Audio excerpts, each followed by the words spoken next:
Hi Sagittarius! Welcome po sa ating channel at ito yung Daily Gabay Tarot Reading for January 17, 2025. Please be reminded kung naka-resonate kayo, comment down.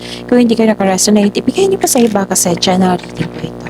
This is for you, Sagittarius, ngayon January 17, 2025.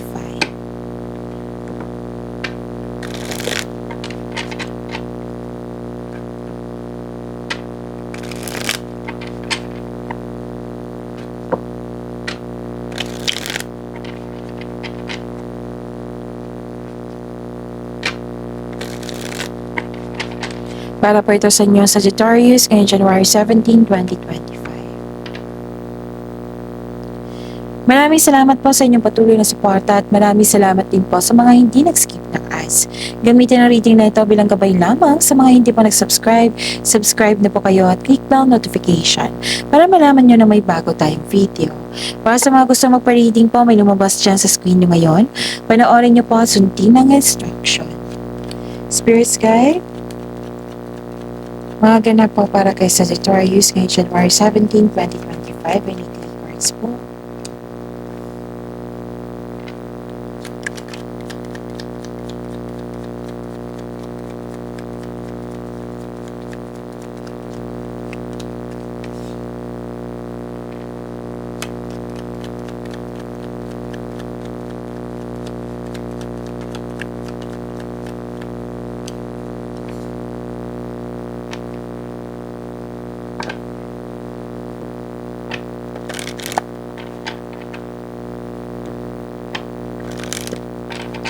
Mga mensahe po para kay Sagittarius ngayong January 17, 2025.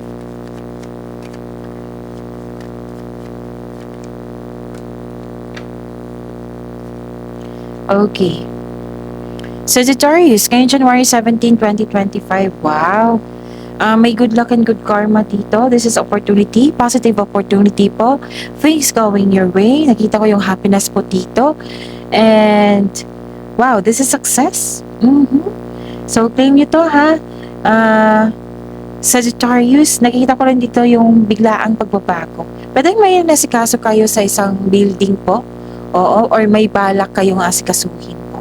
Tapos, nakita ko dito may concern kayo sa mataas ang ego. Mahirap kausap. Pwede na may ganap na separation. Pwedeng literal na separation. Pwedeng separation of hindi nag-usap. Pwedeng separation na ano tawag nito?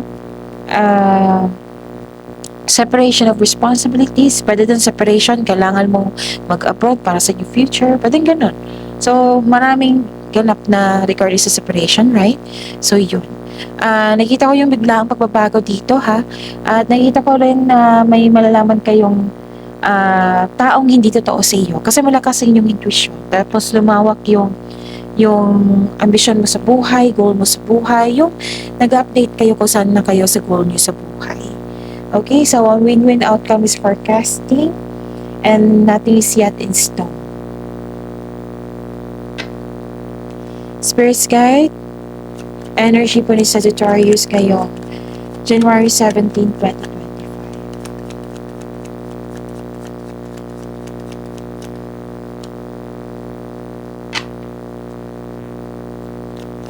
And the clarification of this card po.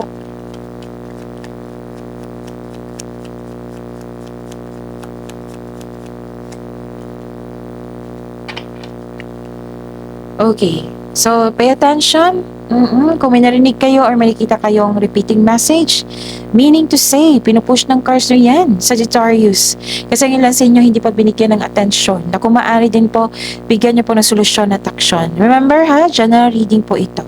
Remember, Sagittarius, at the end of the day, alam mo na ikaw lang taong may kakayahan at responsable na gumawa ng sarili mong katotohanan at kinabukasan. So, ano yung energy mo? Sagittarius, nasunod yung gusto mo, plano, desisyon. Nakita ko dito yung victory, mahigit pa to sa success. So, nag-clarify siya dito sa oracle cards nyo at dito rin. You're very inspired, you have the personal power, nagkaroon ng victory, nagkaroon ng, this is ambition and ambition rin eh. It might be may nangyari na ganap ngayon na na-fulfill nyo yung ambisyon nyo sa buhay. Kontrolado mo na lahat, pati yung sarili mo. kontrolado mo, lalo na yung, anong tawag dito, emotion. Okay? Maaaring maging kampante ka sa kung ano ang sitwasyon mo ngayon. Pwede din may nagbigay ng tulong sa iyo na isang makapangyarihang tao or boss. So, own your space with confidence. Okay? At, wow, nakikita ko dito, ah, Sagittarius na nagkaroon po ng wealth, family, and inheritance. Maaaring makatanggap ka ng mana o pensyon o retirement o masaganang ani ng buhay po. So, spend time sa family, nag-save ka para sa iyong family, nag-save ka para sa inyong sarili as isang tao na may balak kang tutulungan yung isang tao po na magsisave ka ng dahil sa kanya. So, yun. Ang ganda nito.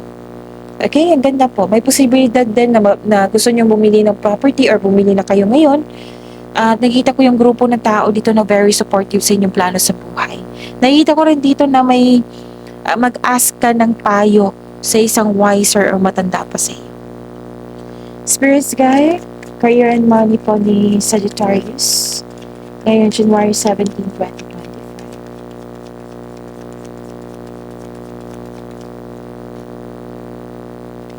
And the clarification of this card po.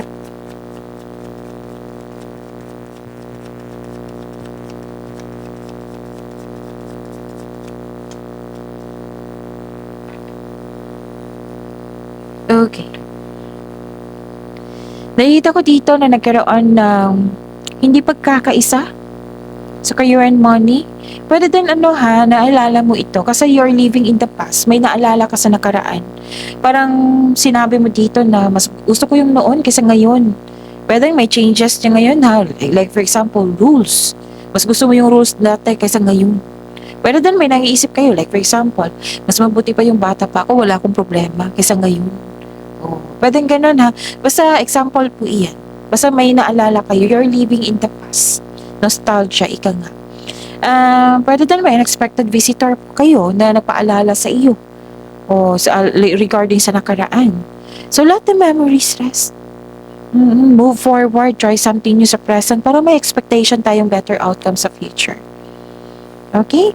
Ano pa? Ang ganda nito Nakita ko dito yung new beginning, nag-initiate kayo na nagkaroon ng abundance. This is new beginning and abundance po ha. So this is a clarification of your card here na win-win outcome is forecast. May new beginning din ako nakikita po. Okay, may parating na job opportunity or promotion or pagtaas ng kita po. Nang dahil nito magkakaroon ng financial growth and stability. Ilan sa inyo nag-pursue ng new career that will offer more stability and abundance. So may parating na blessings ha. Tatlong card na nasabi niya. Ang ganda. Okay, this is gift from the universe. Posibleng new job opportunity or unexpected sum of money. Okay? So gagawa ka ng paraan para mas ma-increase pa yung kaperahan mo. Wow. Spirits guide, love life, self-love, partnership, and romance ni Sagittarius ngayon January 17, 2025.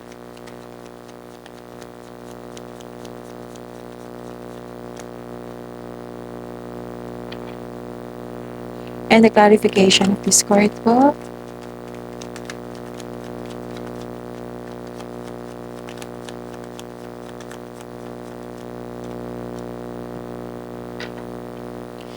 Maraming salamat po sa patuloy na tiwala at suporta sa ating channel. At maraming salamat din po sa mga hindi nag-skip ng ads. Nakita ko dito yung disbalance, hindi pagkakasundo hanggang from here to here, di ba? Hindi nagkasundo. Conflict of interest, kailangan mo ng mahabang pasensya. Yes, kasi may unfair treatment or unfair treatment. Oo. May unfair treatment, kailangan nagkaroon ng disbalance, hindi pagkakasundo. Kailangan ng mahabang pasensya po. So, yun. Pwede nangyari ito sa nakaraan kasi another card na nagsabi dito na nag-struggle ka sa changes kasi nag-look back ka pa sa nakaraan. So, the advice is try to look at what you need now in the present. You are guided to find peace. Sagittarius. And, nakikita ko dito na nagkaroon po ng